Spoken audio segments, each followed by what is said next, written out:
Tonight, new fallout from the impeachment inquiry. Nancy Pelosi and the Democrats probably did not expect massive fundraising hauls for President Trump and the GOP.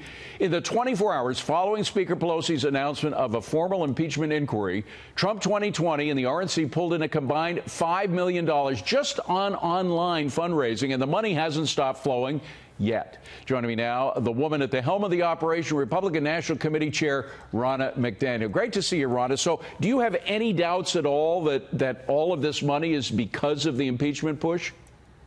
Oh, absolutely not. We have seen fundraising numbers through the roof. Our base is so energized, and they are so disgusted by the behavior of Nancy Pelosi and the Democrats to try and negate the rightful election of Donald Trump in 2016, to erase their voices, to erase their votes. And boy, are they coming out. They're giving money to the RNC in the campaign, $5 million just online, $13 million in the past 2 days if you include the fundraisers we held in New York with the president. Well, so we are raising money like mad. Ronna, I would think that the disparity between the whistleblower report and the transcript that we got yesterday, that is actually increasing the volume of money coming in, because some people were wondering, gee, is there a real problem here? And then when they saw the transcript and saw the distinction between the transcript and the whistleblower report, I would think that they, not to say that the president is completely in the clear. We don't want to prejudge, but at the same time, it looks like that. Well, I think also the fact that Nancy Pelosi, with one of the most important decisions you can make as a speaker, put her foot on the gas before hearing the president's transcript, right, before hearing right. the whistleblower report. I mean, talk about a time where you should be thoughtful and deliberate and show leadership.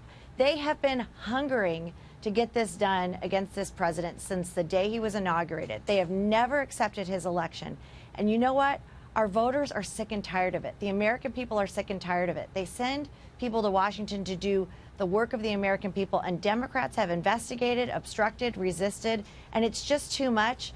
And our fundraising numbers prove it. And you know what? If they're giving money, they're going to go volunteer, and they are energizing our base because right. people know this president has delivered jobs, wages, so many things that have made lives better across this country. Well, Ronna, it's not just Nancy Pelosi who's been resistant about the impeachment push, because she's been around for a while. She was around when Clinton was impeached, saw that backfired on Republicans to a certain extent. But what happens to the 50 or 60 Democrats who come from red districts, who come from districts who either went for Trump in 2016 or turned around in 2018 in the midterms? I mean, you have 50 to 60 people out there who want to get reelected and probably won't if all they see is impeachment on their record for the past 2 years.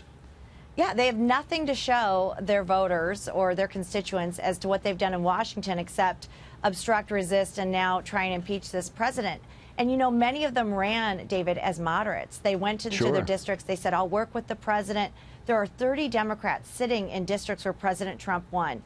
We did a fundraising online tool or drive yesterday for the future candidate against Alyssa Slotkin in Michigan 8. We raised $400,000 against her future unnamed candidate.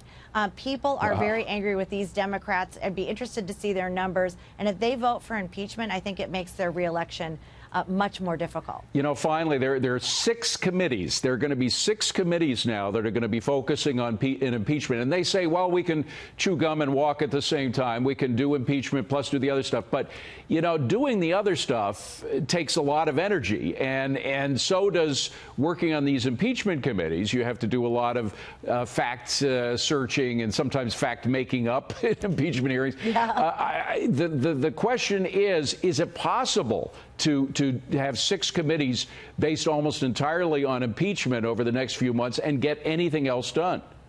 Well, they've shown no interest in getting anything done from the beginning of this presidency. We have a huge immigration problem. We know that health care costs are skyrocketing. Democrats aren't tackling that. And we have USMCA ready to be passed. Right. USMCA to help our agricultural community and our manufacturers, and Democrats are sitting on their hands. They have been so obsessed and so angry about the president's election. It is frightening for our democracy that Democrats are doing everything they can to overturn the results of our president's election. And this is not what we want going forward in our country. And we need to refute that and make sure we send them home. next November and put Republicans back in charge of the House, keep the Senate, and reelect our president. Well, by the way, I predict that Nancy Pelosi may try to convince her caucus to push USMCA so they have something to show, because they're going to need something in their pockets other than a failed impeachment push. Great to see you. Ronna McDaniel, thank you very much for being here. Appreciate it. Thanks for having me. Of course.